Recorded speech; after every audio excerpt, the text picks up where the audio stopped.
में आचार्य जी का गुजरात आना हुआ था। मुझे उस समय उनकी अहिंसा यात्रा में, मानवता की सेवा के अभियान में शामिल होने का अवसर भी मिला था और मैंने तब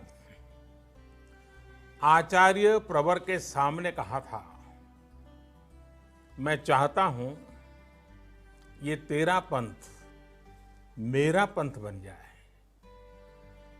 आचार्य श्री के स्नेह से तेरा पंथ भी मेरा पंथ बन गया और मैं भी आचार्य श्री का बन गया। साथियों, मैंने हमेशा उनके सानिध्य में ये अनुभव किया कि उनके जैसे युग ऋषि के जीवन में अपने लिए कुछ नहीं होता है। उनका जीवन, उनका विचार, उनका चिंतन, सब कुछ सिर्फ और सिर्फ समाज के लिए, मानवता के लिए ही होता है। आचार्य महाप्रज्ञ जी कहते भी थे, मैं और मेरा। आचार्य जी बार बार कहते थे, मैं और मेरा छोड़ो तो सब तुम्हारा ही होगा। उनका ये मंत्र, उनका ये दर्शन उनके जीवन में स्पष्ट दिखाई भी देता था। हम सब ने देखा है, उनके जीवन में उनका अपना कुछ नहीं था, लेकिन हर कोई उनका अपना था। उनके जीवन में परिग्रह किसी भी वस्तु का नहीं था, लेकिन प्रेम हर व्यक्ति के लिए था, जीव मात्र के लिए था। साथियों, दुनिया में जीवन जीने का दर्शन तो आसानी से मिल जाता है। आज तो गूगल गुरु को पूछोगे तो भी मिल जाएगा, लेकिन इस तरह का जीवन जीने वाला आसानी से नहीं मिलता।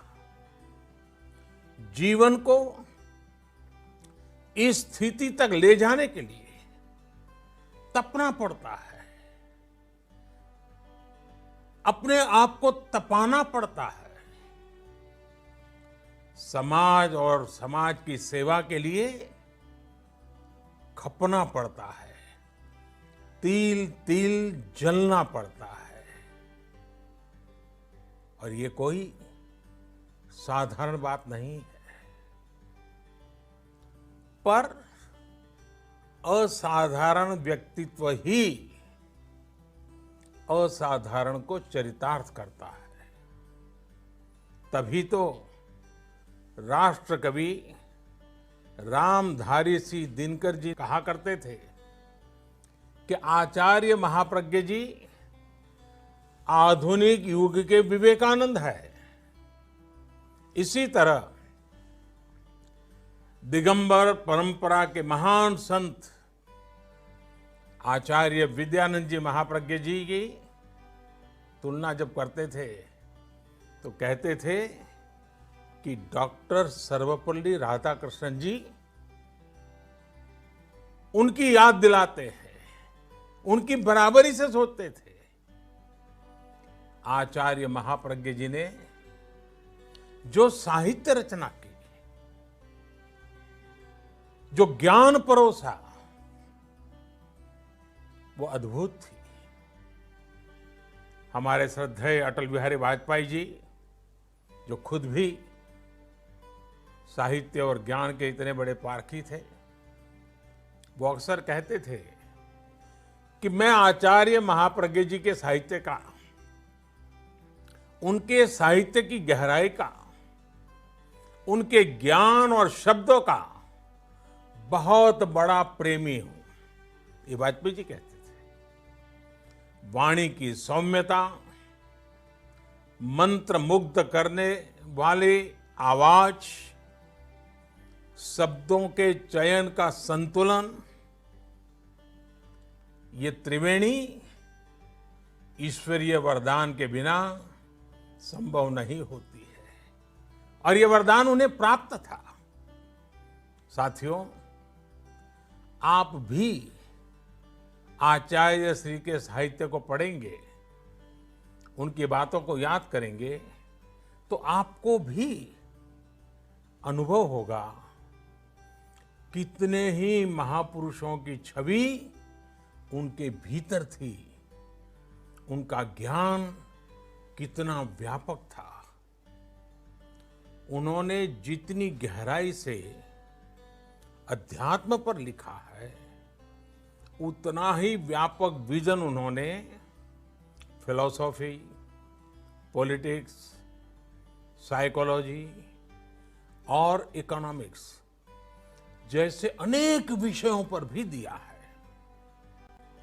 इन सब्जेक्ट्स पर महाप्रज्ञ जी ने संस्कृत, हिंदी, गुजराती, इंग्लिश में 300 से ज्यादा किताबें लिखी हैं।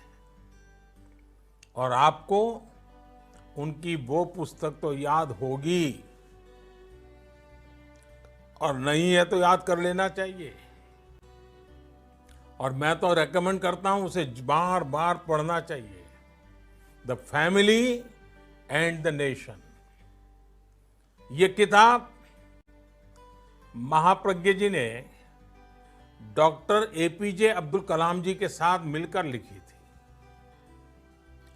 एक परिवार सुखी परिवार कैसे बने, एक सुखी परिवार एक समृद्ध राष्ट्र का निर्माण कैसे कर सकता है, इसका विजन इन दोनों महापुरुषों ने इस किताब में दिया है। मुझे वो दिन भी याद है जब मुख्यमंत्री कार्यकाल में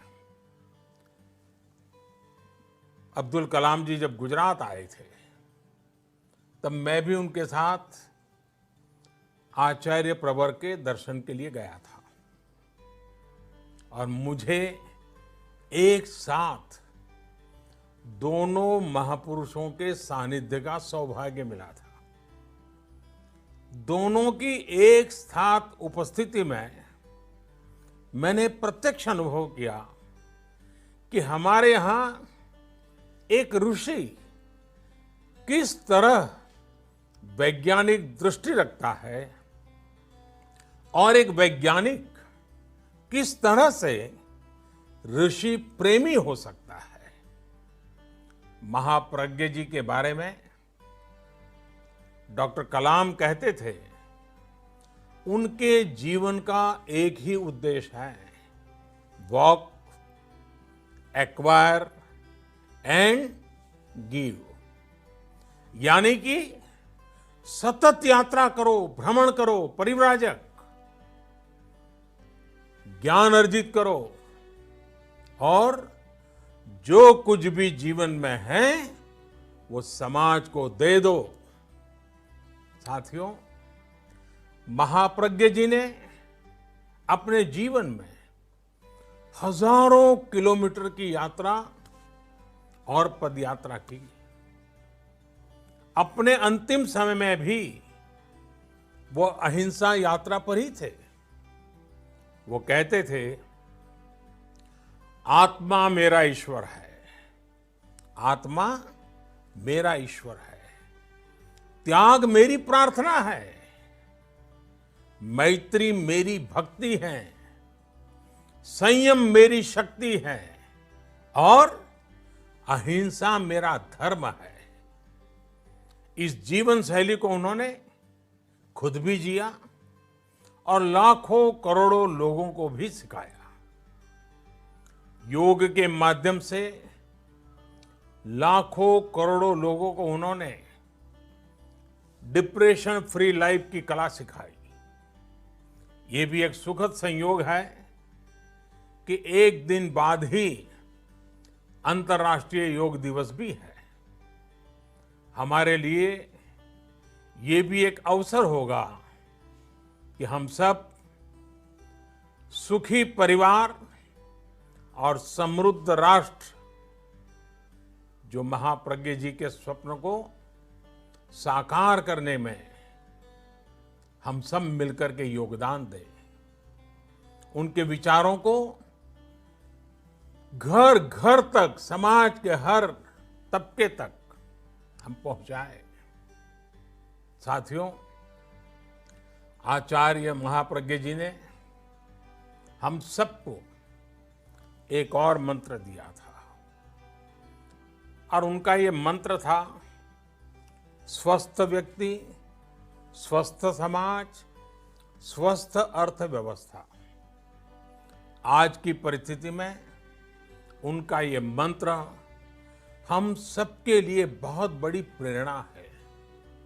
आज देश इसी मंत्र के साथ, आत्मनिर्भर भारत के संकल्प के साथ आगे बढ़ रहा है। मुझे विश्वास है, जिस समाज और राष्ट्र का आदर्श